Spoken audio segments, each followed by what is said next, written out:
Mas agora é o seguinte, vamos dar um pulinho até Poço Fundo. Lá em Poço Fundo, a cidadezinha satélite de Muzambinho. Se Muzambinho desaparecer, Poço Fundo afunda e vai lá pro fundão mesmo e não tem jeito, viu? Mas lá nascem uns caras que de vez em quando acertam na vida, viu? Lorival Luz, presidente da BRF. E temos também, né, o doutor Evaldo Stanislau de Araújo, o melhor entrevistado sobre esse assunto chato que é Covid. Mas o senhor fala de um jeito que a gente... Não é que a gente vai gostar dessa desgraça, mas a gente gosta simplesmente das suas explicações. E não adianta querer entrar na justiça com o Sergei Kobarbex contra mim. Primeiro, que ele é meu advogado. Segundo, que é verdade. Poço Fundo é um bairro de Muzambinho. Tá provado, viu, doutor Evaldo? Ô, Milton, que alegria estar com você. E dessa vez, direto aqui de Minas Gerais, nesse bairro de Muzambinho, que é Poço Fundo. Estou assinando embaixo. Falar com você daqui é um duplo prazer, viu, Milton? Muito bom estar aqui junto. Eu tirei da toca o presidente do Senado, Rodrigo Pacheco, que é de Lavras, nosso pedaço aí também. Nasceu em Porto Velho, mas com um ano o pai dele, que era do Banco do Brasil, coisa parecida, foi morar em Lavras. E teve um evento lá na cidade de Juruáia, que é pequenininha, igual a tua Poço Fundo, fica entre Muzambinho e Guaxupé. E aí eu apresentei um evento lá de um festival de lingerie, porque eles são a cidade que mais, guardadas as proporções, né, em metro quadrado, a maior produtora de carcinha e sutiã, como dizem lá. E o Rodrigo Pacheco estava lá também, etc. E depois a gente foi jantar, eu falei para ele, olha, eu tenho visto você na televisão aí, nessas comissões e não sei o quê, na época de Eduardo Braga, que eles rolam tudo lá em Brasília. Pô, você é um cara correto, ou seja, você tem o time certo para falar na televisão e no rádio. Porque você não enceba, fala curto e grosso, porque não adianta esticar, porque a televisão, a Band, a Globo, todo mundo edita. Vai sair só um miado. Fala curto mesmo desse jeito. Bom, dali uns tempos ele era candidato a senador, ligou para mim, a Dilma Rousseff, que eu adorava, ela estava na frente dele. Aí eu gravei um vídeo, coisa que eu nunca faço, né? Parece que tem até proibição na Bandeirante, sei lá, eu não leio aquelas letrinhas do contrato, mas eu gravei uma chamada para o pessoal meu, lá do meu pedaço, do sul de Minas Gerais. Então, por isso ou por não, ele ultrapassou a Dilma e ganhou a eleição, entendeu? Hoje ele é presidente do Senado. É mais uma glória para o nosso sul de Minas, que o sul de Minas que revelou até o Tiradentes, entendeu? Porque se não fosse o sul de Minas e o Tiradentes, nós estávamos pagando imposto para Portugal até hoje. Só que a gente estava pagando menos, né? Porque antigamente ainda pagava um quinto, hoje a gente paga quase a metade, né, doutor? Pois é, Milton, imposto quando ele é bem utilizado, como a gente vê em alguns países da Europa e outros países do mundo, a gente até fica feliz. Mas quando a gente paga o imposto e vê o destino que eles dão para o nosso dinheiro, aí realmente não é justo. Principalmente na falta de vacina, doutor. Olha para o senhor ver, já vacinamos aí 15%, 20%, pouco menos, um pouco mais, e já está caindo o número de mortos, número de infectados. A gente tinha que ter começado essa bagaça. Esse mudão aqui que sou eu, lá em Nova York, em janeiro do ano passado, eu tuitei lá. Olha, que eu vi no avião, todo mundo fugindo de chinês no avião, na primeira classe, a mulher e tal, 3 mulheres me procuraram um filho meu também, para trocar de lugar, porque o companheiro do lado, da classe executiva, era exatamente um chinês. Estava todo mundo culpando primeiro o chinês, né? Lembra quando começou essa desgraça? E chegando no aeroporto Kennedy de Nova York, lá na entrada ali tem aqueles 1000 guichês lá, que malditamente você chega, tem 100 guichês, estão funcionando só 12. É um saco aquilo. Mas aí inventaram um guichê lateral, só para chinês. Aí eu vi que a coisa estava preta mesmo. Aí lá no nosso prédio, em Upper East Side, no elevador, a gente ia entrar no elevador, não tinha nem jeito, porque estava todo mundo comprando água, e papel higiênico, porque era no Natal Covid. Nova York sacou de cara. Aí eu ali, tomando vinho, coçando, resolvi falar, não façam carnaval. Acaba com o carnaval, vamos suspender o carnaval e também o carnaval de rua da Bahia, porque o vírus está saindo para o mundo inteiro de avião e vai chegar aí de avião. Olha, foi a maior acertada que eu dei, viu? Eu da Atena então berrava, urrava todo dia para cancelar o carnaval, os blocos em tudo quanto é lugar. Mas ninguém ouviu e agora esse ano foi proibido, mas aí a tranca já estava arrebentada, né, doutor? Você sabe, Milton, que Covid foi um grande aprendizado, né? Quando a doença surgiu, no final de 2019, Para nós mesmo era uma coisa um pouco assim, não, está lá na China, vamos acompanhar isso, mas mais como uma curiosidade científica do que como uma preocupação. Eu faço parte da diretoria da Sociedade Paulista de Infectologia, milito e trabalho junto com um grupo de infectologistas maravilhosos. Tem outro mineiro de Itajubá, o Esper Calas, que é meu chefe no Hospital das Clínicas, e que também está nesse grupo, e a gente discutia muito isso, sabe, Milton? Mas ainda naquele diapasão da curiosidade científica, e a coisa foi se aproximando, e parece que o mundo inteiro bobeou, e realmente o carnaval ele foi um marco, né? Eu diria que foi um marco cronológico, porque foi a partir do carnaval que a coisa se expande, mas eu tenho dúvidas se ele foi decisivo do ponto de vista epidemiológico, porque até então a China vinha conseguindo fazer uma certa contenção, mas quando chega na Itália, é da Itália que a coisa explode para o resto da Europa, para o resto do mundo, né? E aí, agora a gente já vive história. Mas foi todo mundo pego de surpresa, lamentavelmente, marcamos bobeira, a comunidade científica, a OMS, todo mundo ficou de espectador nisso. A gente devia ter tido esse senso que você descreve aí, que você teve, outros tantos, né? E demorou. A nossa resposta ela foi muito retardada, de fato. Felizmente, Milton, os colegas que trabalham no desenvolvimento vacinal muito rapidamente pegaram um vírus, que olha que coisa espetacular, Milton. Em dezembro, a gente tem a explosão da Covid lá na China. No dia 7 de janeiro, esse vírus já estava sequenciado e sendo encaminhado para os laboratórios de pesquisa começarem a fazer uma vacina. Então, veja a velocidade e a relevância do que foi feito. E a partir disso, num tempo muito curto, num tempo sem abrir mão de toda a seriedade, de todo rigor científico, mas num tempo muito curto, a gente tem as vacinas que eu concordo com você, são a salvação, e felizmente, depois de tanta notícia ruim, a gente começa a ver os números reduzindo-se, os números caindo, e felizmente a gente consegue olhar para frente e ter uma perspectiva de vida, não diria normal, mas perto do que já foi um dia, né, Milton? Se não houver essa teimosia absurda que continua do governo federal, a coisa estava muito melhor. E sobre a China, o senhor falou aí, lembra quando começou esse tal Covid? Começaram a falar da China e tal, e a gente via aquele hospital, lembra aquele primeiro hospital que fizeram do dia para o outro?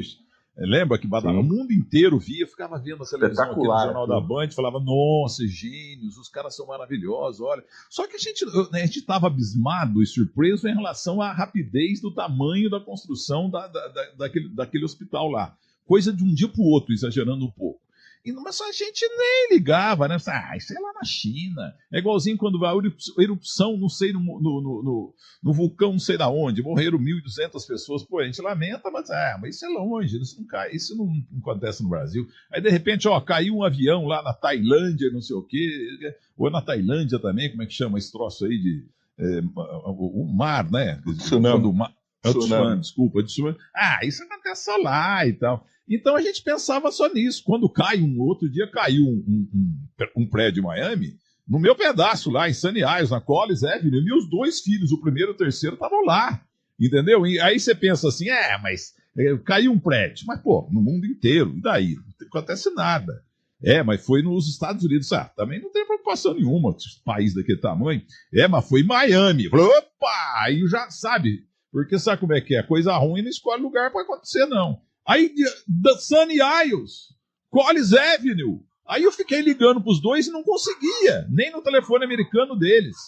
Aí depois, no entanto, a gente mandou uma mensagem de texto e eles responderam e tal, e que estava tudo bem, mas que realmente o prédio ficava mais ou menos perto lá. Considerando o tamanho do mundo, você tem 2 filhos na Collins Avenue, lá em Miami, e acontece o negócio lá, você fica apavorado. Então você imagina, doutor, quando a gente começou com essa história de Covid, a gente só via lá, nossa, como é que chinês é rápido, olha que beleza, estão fazendo um hospital de um dia para o outro. E a coisa veio tudo para cá, né, doutor? Isso, Milton, é o mundo globalizado. Existe um conceito na saúde que eu adoro e que eu acho que é o verdadeiro, que é da saúde única. O que a gente fala, né? One Health, em inglês. Essa saúde totalmente integrada, ela fala que a saúde humana depende da saúde animal, que depende do meio ambiente, que depende da economia, que depende do saneamento, ou seja, qualquer desequilíbrio hoje no mundo tem repercussão praticamente imediata e de proporções inimagináveis. Você pega um avião hoje, 10 horas depois, você está em outro continente e você pode trazer uma série de patógenos. Além disso, esse desequilíbrio ecológico que a gente está vivendo, esse desequilíbrio climatológico que a gente está vivendo, isso faz com que os micro-organismos e os vetores que antes estavam no mato venham para a cidade, que estavam no animal, passem para a espécie humana. Isso vai ser um contínuo, Milton. Se a gente não mudar a maneira que a gente consome, se a gente não buscar práticas mais sustentáveis, se a gente não buscar uma economia mais solidária, esses desequilíbrios, a conta chega. Não adianta o sujeito pensar porque ele tem dinheiro, ele está protegido, ele está rico. Está aí. Pega qualquer brasileiro com muito dinheiro, pede para ele entrar em um país qualquer do mundo, aí manda ele ir para um país com as fronteiras fechadas para brasileiro. Não entra. Não entra.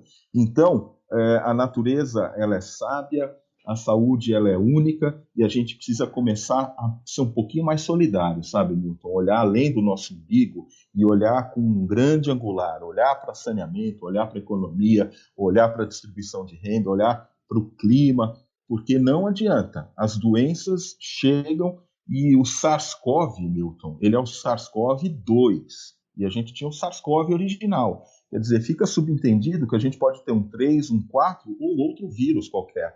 Então, essa tua percepção, novamente, eu concordo com ela, não é porque acontece longe que não vai acontecer aqui. Acontece o quanto antes. A gente não pode mais ser pego de surpresa, essa é a verdade. Esse é um aprendizado que tem que ficar da Covid. Os nossos sistemas de vigilância têm que evoluir. E a gente tem que colocar na cabeça, é claro, que coisa ruim não acontece só com os outros, não. Acontece com todos nós, entendeu? E agora, nisso aí, uma coisa que realmente entrou na cabeça do brasileiro, coisa que japonês já faz há 300 milhões de séculos, a menina tá indo para a escola, tá gripadinha, já bota ali, já usa máscara. Aqui tem que fazer o cara usar máscara na marra, e tem gente que ainda acha, o próprio presidente, que não usa, entendeu? Então não pode. Entendeu? Então, o Japão exemplar tem lá, vai ter Olimpíada lá agora, ainda tem Covid lá, tem tudo canelado, mas pouco, porque eles já aprenderam a usar máscara quando nasce. Antes do coeiro, como a gente fala lá em Poço Fundo, que é. Você sabe o que é coeiro, né, doutor? Sim, claro. É a fralda do pobre. Sim. Entendeu? Então é o seguinte, então desde criança, os japoneses são treinados para isso. E outra, lavar a mão, doutor, que vocês médicos tanto imploraram. Eu tô lavando tanto a mão que outro dia, doutor, apareceram aqui umas colas de 68 da escola de biologia minha lá em Moçambique, o doutor Antero Costa, tudo sobre fotossíntese e tal, do professor Almírio de Química aqui, a tabela periódica dos elementos, tá tudo aqui, tá aparecendo, cada dia aparece uma cola, doutor. Então o povo aprendeu na marra, porque a gente vai no banheiro, no avião, no restaurante, no hotel e tal, o cara faz lá e depois dá uma lavadinha e pronto. Não! Agora tem que esfregar até dentro na unha. Isso o brasileiro aprendeu, né, doutor? O mundo aprendeu. Você sabe, Milton, que uma coisa que tem que ficar dessa crise da Covid são as lições. Eu já fui mais otimista, achei que a gente fosse mudar o nosso comportamento depois da Covid. Hoje eu sou um pouco mais realista, um pouco mais pragmático. Acho que do ponto de vista individual, a gente aprendeu muito pouco e do ponto de vista coletivo da mesma maneira. Mas tem algumas coisas concretas que ficam. Na área da ciência, seguramente, a gente avançou muito, a questão de vigilância, a valorização da vigilância epidemiológica, a valorização do diagnóstico das doenças. Não vou falar. Antigamente, Milton, qualquer coisa que você tinha, falava, isso é uma virose. Hoje é inaceitável você falar que é uma virose. A gente tem que investir no diagnóstico para saber que vírus que está causando. Então, houve um avanço tecnológico. E houve coisas mais simples. Eu estou aqui em Poço Fundo, a gente não tinha UTI na cidade. Agora inauguraram 12 leitos de UTI batizada com o nome do Dr. Naro Gonçalves. Quer dizer, e isso, Brasil afora, no mundo todo. Quantas coisas que vieram por conta dessa Covid, do investimento que foi feito na saúde, na infraestrutura, e a gente espera que as futuras gerações guardem esses aprendizados. Esse que é o problema também, né, Milton? As pessoas esquecem do sofrimento. Todo mundo fala que o Brasil nunca teve uma guerra, por isso que talvez falte essa consciência que o europeu, por exemplo, tem, né, de um consumo mais pensado, de uma preparação para a vida, de ser um povo mais resiliente. Quem sabe essa crise da Covid, com mais de 500 mil brasileiros lamentavelmente mortos, não nos ensine alguma coisa. Eu espero que sim. Ô, doutor, estou vendo que a qualidade, antes do CIMAT, tem um negócio para falar para o senhor aí, que é o mais importante de tudo, a tabela, o placar das vacinações. Mas Poço Fundo cresceu, hein? Vocês já têm até telefone, tem até ponto aí para celular, hein? Antigamente era no grito, subia na mangueira e gritava lá pro outro. Eu estou falando com você aqui do Wi-Fi, meu. A coisa aqui tá chique agora, viu? Vou te falar. Casa do meu pai aqui, ele que puxou a luz elétrica, ele que puxou o encanamento, não tinha nada. Hoje eu estou olhando aqui pela janela, estou vendo a cidade a perder de vista aqui, meu. Esparramou, tá uma beleza. E o teu amigo Lorival Luiz, ele está comprando os 2 campos de futebol de Poço do Fundo pela BRF para fazer 2 plantas, porque o boi do sul de Minas é o melhor que tem também. Olha aqui, outra coisa, o senhor falou aí de Itajubá, que também é do nosso pedaço. Itajubá, nasceu lá um goleiro chamado Pompeia, chamado de ponte aérea, porque ele fazia pontes espetaculares, o goleiro negro do América do Rio de Janeiro, lá o time do Zé Trajano, e ele era chamado também de Constellation, que era o avião que fazia Rio e São Paulo. Esse Pompeia ou Ari? Pompeia, Ari Jorge Djalma, não, Ari Jorge Djalma Dias, Wilson Santos, Amaro Ivan, Calazans, João Carlos, Antoninho, Corentin, Nilo. E o Pompeia revezava com o Ari, 2 goleiros negros. E eles ganharam o Campeonato Carioca de 1960 com o técnico Jorge Vieira. Foi a última vez que o América foi campeão com o goleiro de Itajubá, que eu não conheço. O senhor conhece Itajubá? Conheço. Tem uma belíssima faculdade de medicina, uma cidade tradicional. Eu fui algumas vezes lá em Itajubá. A última era estudante de medicina ainda, Milton. Então faz mais de 30 anos, mas conheço sim. Uma belíssima cidade, viu, Milton? Uma vez teve uma enchente lá que, nossa, quase que afogou a cidade inteira. Foi uma coisa trágica com repercussão em toda a mídia brasileira. Teve uma enchente violenta em Itajubá.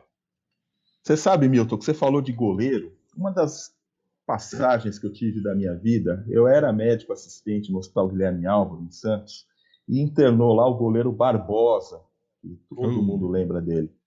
Final de vida já, pobrezinho, e eu cuidei do Barbosa. Ele morava na praia, ele morava na Praia Grande, coitado. Exatamente, teve lá. E eu fico entre Santos e São Paulo, e eu estou agora ajudando o nosso time lá na questão da Covid. Outro dia eu fui fazer uma palestra para o Sub-21 do Santos, e cheguei lá, estava o Nenê Belarmino, o Juari.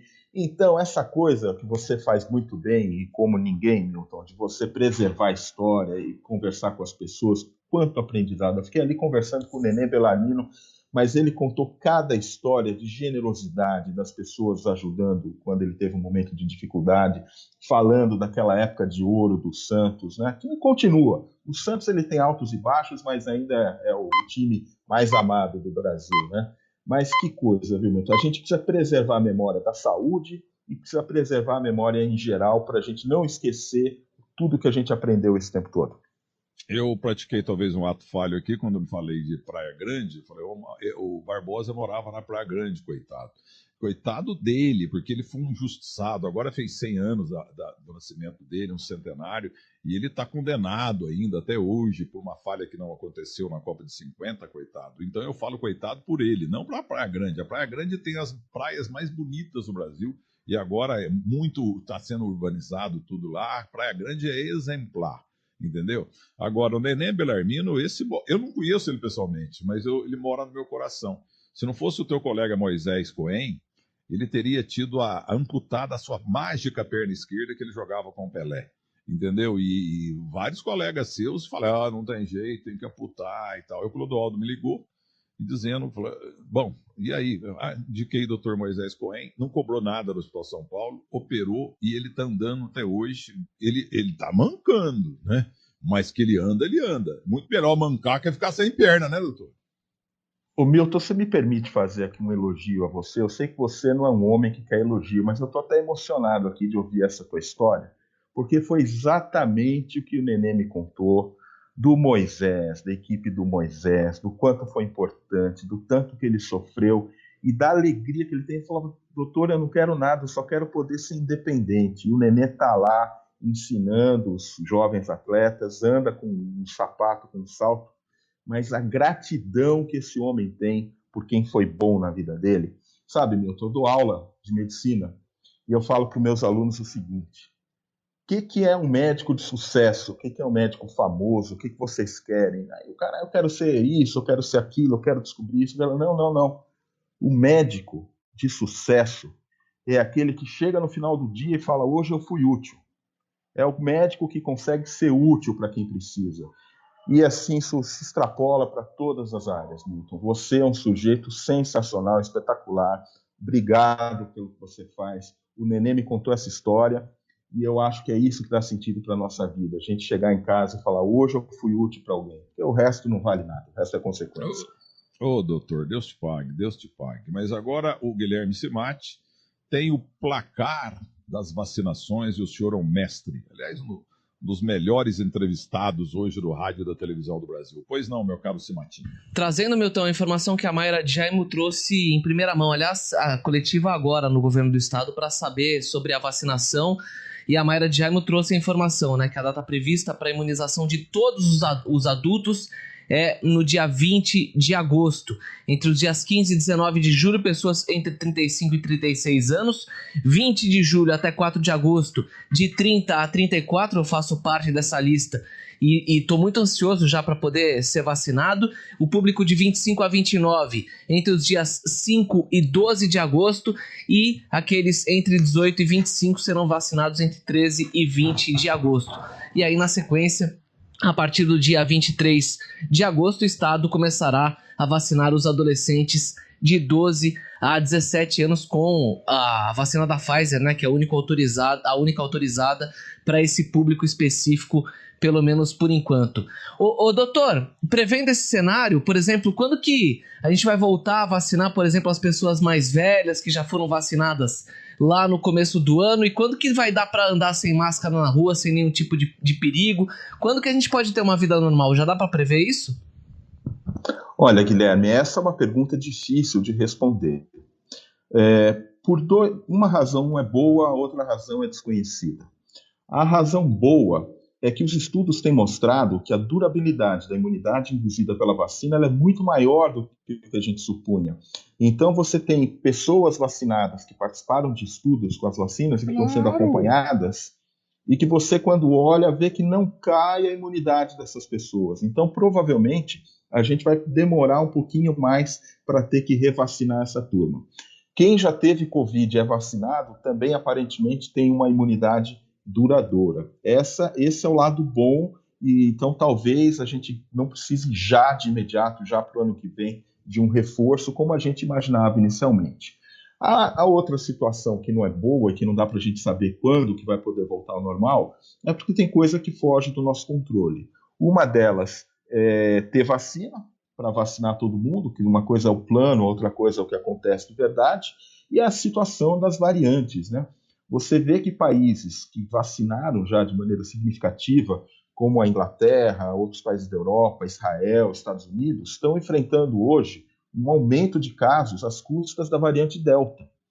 Então, o que acontece? Eles estão tendo que voltar atrás em algumas políticas de reabertura para conter a infecção pelo Delta.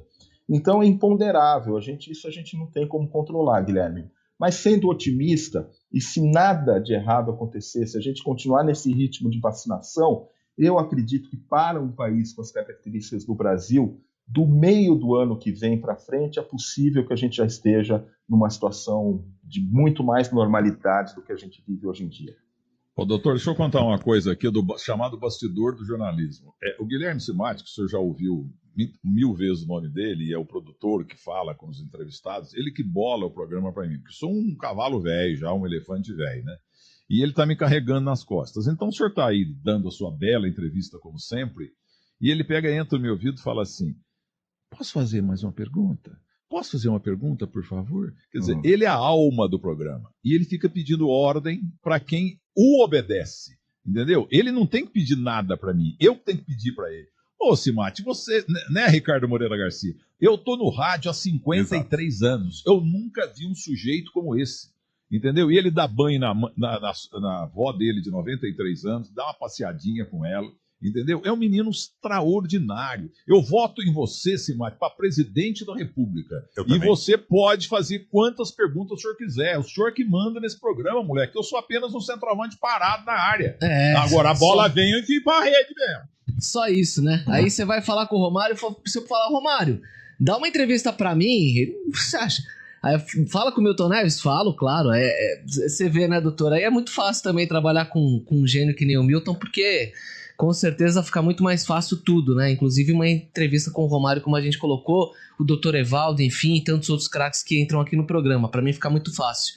Ô doutor, qual que é a importância da segunda dose?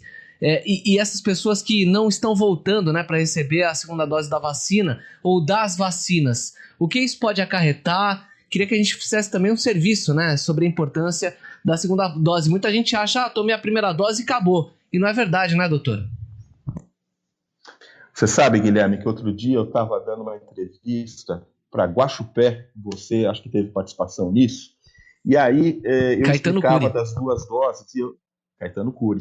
E aí eu lembrava da Rádio Clube de Guaxupé. Rádio Clube de Guaxupé, do Calé de Curi. É a rádio mais antiga do sul de Minas, Guaxupé. Guaxupé também é bairro de Muzambinho. Que isso, já está dando 10 de Muzambinho, doutor. Inclusive estão montando agora, entre aspas, uma fábrica de petróleo. Acharam petróleo por lá. E é perto da minha terra lá, quem sabe eu tenho também. Não vou interromper mais, por favor. Desculpa, Milton, imagina. E aí eu falava para eles assim, era que nem aquela propaganda da lâmina de barbear, que a primeira faz tchan e a segunda faz tchum. Então, a primeira dose da vacina, ela ensina o sistema imunológico a identificar o vírus quando a gente entra em contato com ele, né? E arma, ela ensina o nosso sistema de defesa a ficar armado contra esse vírus. Porque se ele aparecer, a gente já vai lá e ou bloqueia a infecção ou atenua a infecção, que esse é o principal mecanismo de proteção vacinal, impedir a forma grave ou a morte pela Covid-19. Em pessoas que já tiveram Covid, isso já é consenso hoje na literatura, com muitos artigos, a primeira dose, para quem já teve Covid, ela leva um grau de proteção enorme, maior até do que, às vezes, com 2 doses completas, para quem nunca tenha tido Covid antes. A ponto de, nessa crise de escassez de vacina, algumas pessoas advogarem que, para quem já teve Covid, uma dose fosse suficiente. Só abrindo parênteses aqui. Nós estamos estudando, por exemplo, a vacina da Moderna, lá nos Estados Unidos, com uma dose menor que manteria a mesma eficácia. Então, tudo isso para dizer que a primeira dose, ela é a dose que ensina efetivamente como é que a gente se defende. Passa um período, a gente toma a segunda dose, quando é uma vacina de 2 doses, exceção da Janssen, que é uma dose só, e essa segunda dose, ela amplifica a defesa. Então, a segunda dose, Guilherme, ela é essencial para aumentar a intensidade da nossa proteção e a durabilidade da nossa proteção. Quem não toma as 2 doses não está completamente protegido, e isso pode ser literalmente, verdadeiramente fatal diante das variantes do vírus. Por quê? A gente está vendo com essa Delta, nos países que já tem muito Delta, as pessoas que têm vacinação incompleta ou que não têm vacinação são as que efetivamente estão sofrendo mais. As que têm a vacinação completa podem até se infectar, mas isso é mais raro, porém sempre sem gravidade. Então, para quem nos ouve nesse serviço de utilidade pública que vocês prestam, eu faço um apelo. Assim que possível, se esqueceu de tomar a segunda dose, vá tomar a segunda dose. Não tem problema se já passou do prazo. Por quê? Porque ela é uma vacina de aumentar a memória. Então, se passou do prazo, tome desse jeito mesmo. Se está dentro do prazo, não esqueça. E mais um comentário. Hoje a gente discute, a gente usou a vacina num período maior do que aquele originalmente desenhado para a Pfizer e para a AstraZeneca, por essa questão da escassez de vacina. Com a chegada da variante Delta, nós estamos discutindo de voltar para o intervalo original, o que eu julgo relevante. Como o Milton falou agora há pouco, o Brasil tem uma cobertura vacinal completa, com 2 doses ainda percentualmente muito modesta, e a gente precisaria de ter mais gente vacinada com 2 doses por causa dessa variante Delta. Então, não sei se eu fui claro, se consegui te explicar, Guilherme, mas a segunda dose, ela é essencial. Claríssimo. Só um rápido comentário aqui, Milton. Caetano Curi, que tem aquela página, né, de tirinhas Theo e o Minimundo no Twitter, para quem quiser conhecer, que foi apresentador da Rádio Bandeirantes e é um cara que tem um talento incrível. Trabalhou conosco muito tempo aí na Bandeirantes, ele é de Guaxupé, e o Khaled Curi, entendeu? E o Nabi Zayat, 2 árabes, montaram a Rádio Clube de Guaxupé. Meu sonho ali, em Muzambinho, eu falava no alto-falante, queria trabalhar em Guaxupé. Depois que Muzambinho tinha uma rádio, aí eu sonhava em trabalhar na Rádio Bandeirantes e acabou dando certo. Ô doutor, então só para completar, uma pergunta curta e grossa. O pior já passou? E o que o senhor fala para esse pessoal que está gente sendo vacinado pela 3ª vez, pela 4ª vez? Então são essas duas perguntas. O pior já passou, mesmo com atraso? E o que o senhor pode falar para todo mundo que está aí querendo? Alguns já fizeram 3ª vacina, até a 4ª, e de marcas diferentes. Por favor. Olha, eu vou começar de trás para frente, Milton. Como eu falei agora há pouco, uma dose protege bastante quem já teve Covid. 2 doses, a gente tem visto que tem dado uma proteção duradoura. Tem saído resultados de estudos fazendo essa intercambiabilidade de vacina, primeira dose de uma, segunda dose de outra, mostrando também uma proteção muito boa. Então, do ponto de vista científico, faz sentido você combinar vacinas, você ter tecnologias distintas, sobretudo nesse momento de escassez vacinal. E eu encaro isso com muita naturalidade, sabe, Milton? Porque isso é uma evolução da ciência. A gente começa com as vacinas que tem, daqui a pouco a gente vai aprimorando, vai normalizando a distribuição de vacina, e a gente vai, então, usando de uma maneira, com o aprendizado que a gente teve, de uma maneira otimizada aqueles recursos que a gente tem. Então, falei, a Moderna já está usando uma dose menor, a mistura de marcas, ok. E você tomar mais de uma dose do ponto de vista científico, aí que entra uma questão que eu preciso enfatizar. Não é garantia que você vai melhorar. Como eu falei, a imunidade ela dura bastante, então é bobagem nesse momento você falar em booster. Os Estados Unidos, um dos fabricantes de vacina, a Pfizer, propôs fazer um estudo com booster vacinal. E os órgãos reguladores dos Estados Unidos, tanto o CDC quanto o FDA, já falaram, não tem necessidade nesse momento, porque a gente está vendo que a imunidade não caiu, então não precisa fazer booster nenhum. Então essas pessoas que espertamente estão querendo tomar doses de reforço, porque acham que a vacina que elas tomarem, vou dar nome e sobrenome, né? A Coronavac, eles pensam que é uma vacina ruim, eu convido-os para ler um artigo que saiu simplesmente no New England Journal of Medicine, com mais de 10 milhões de chilenos acompanhados, e que mostrou que a Coronavac tem dado um resultado espetacular, assim como no Uruguai também. Então, vacina boa é vacina que a gente toma, e a gente precisa tomar a vacinação completa de qualquer marca. Esse povo que está tomando mais de uma dose, ou querendo se antecipar e fazer booster, que não tem nenhuma base ainda para você fazer, eles são mesquinhos, eles são pessoas que dão um péssimo exemplo para gerações futuras e que mereceriam uma punição exemplar, porque eles não têm o menor senso de vida e coletividade.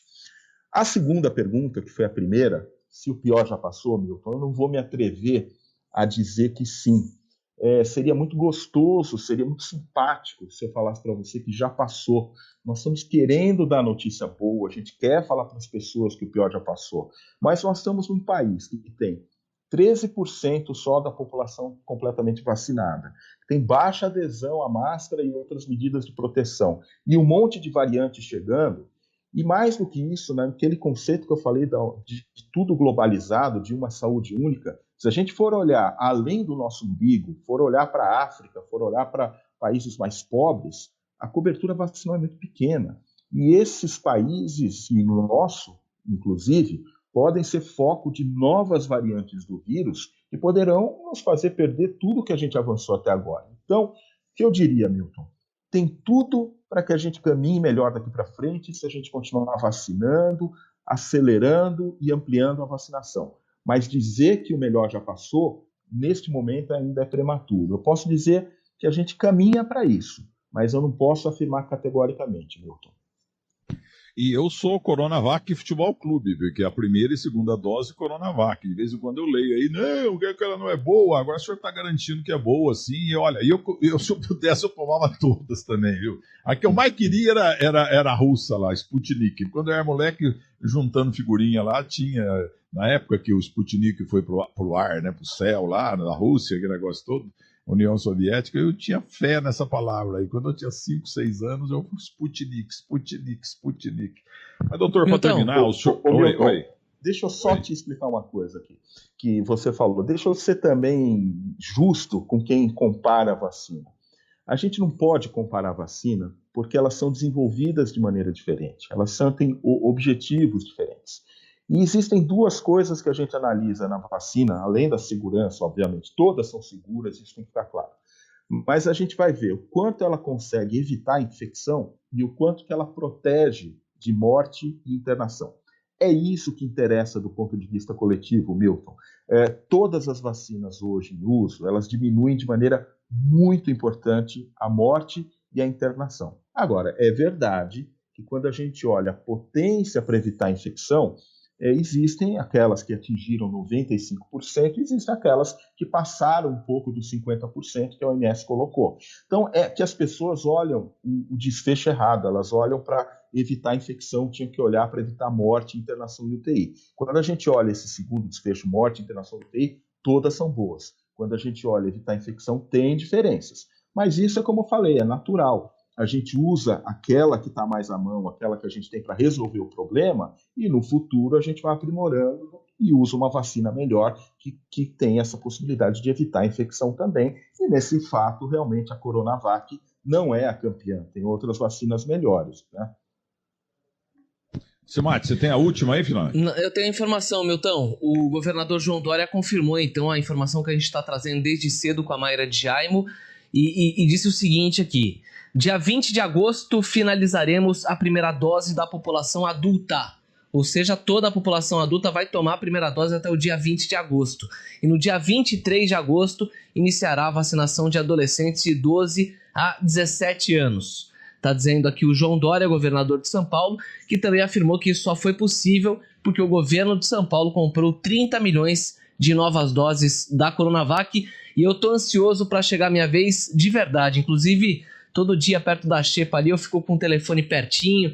E às vezes me ligam procurando... Olha, eu vou fazer um desabafo aqui. Me ligam procurando uma tal de Joyce todo dia, praticamente, umas 6 vezes por dia. E eu sempre acho que a xepa... E eu não conheço nenhuma Joyce e acabo perdendo a chance de ter a xepa, até porque não é da xepa que me ligou. Mas enfim, é isso aí, essa é a informação, Milton. Então tá bom. Doutor, o senhor é brilhante, eu já falei isso no ar, porque é um assunto chato que o senhor torna... o senhor é tão claro e tem uma voz tão boa, e a qualidade do som lá de Poço Fundo é tão boa também, né? Que a gente pensa que está falando de futebol. Mas eu tenho uma péssima informação para dar para o senhor. Eu contratei um advogado chamado André Frois, de Belo Horizonte, e Sergei Kovarbeck, de São Paulo. Nós estamos entrando com um processo contra Poço Fundo, a tua terra, lá no STF e também na FIFA. Porque dos 103 jogos entre o Poço Fundo Esporte Clube e o Muzambinho Futebol Clube, das 103 vitórias do Poço Fundo, foi tudo roubado. Porque o que tem de juiz de futebol ladrão em Poço Fundo, então nós vamos anular esses jogos todos, entendeu? Vamos anular e vamos pedir uma indenização, inclusive moral, para a cidade de Poço Fundo. Porque nunca teve uma cidade que opera tanto time visitante, doutor. Por isso, vamos levar às barras assimétricas dos tribunais o futebol da tua terra.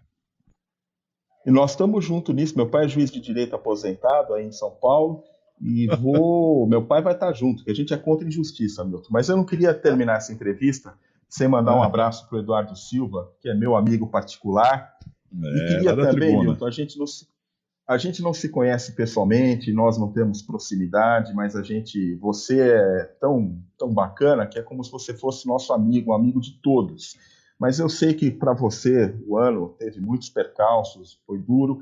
Queria que você recebesse o meu abraço fraterno, Milton. Dizer que o Brasil gosta muito de você, você é das figuras essenciais para o Brasil e para o jornalismo brasileiro. Muito obrigado por tudo que você faz e por quem você é, viu, Milton? Ô, doutor, Deus te pague, viu? 11 meses já de fratura exposta da alma. Um abraço pro senhor, viu? E viva o nosso sul de Minas. Fica com Deus, Milton. Um abraço a todos.